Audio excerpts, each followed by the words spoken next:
नमस्कार. उंबरठा आणि ती या पुस्तकातल्या पहिल्या प्रकरणात आपण डोकावणार आहोत.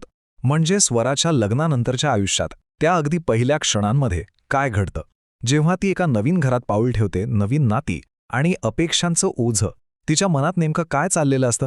चला तर मग जाणून घेऊया. कथेची सुरुवातच इतक्या जबरदस्त वाक्याने होते. आणि खरं तर हे फक्त एक वाक्य नाहीये.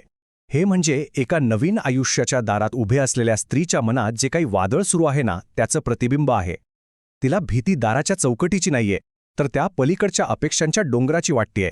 तर हा जो उंबरठा आहे ना, तो फक्त एका घराचा नाहीये. तो आहे स्वप्न आणि वास्तवामधला. एका बाजूला तिची स्वप्न आहेत आणि दुसऱ्या बाजूला एक कठोर वास्तव उभा आहे.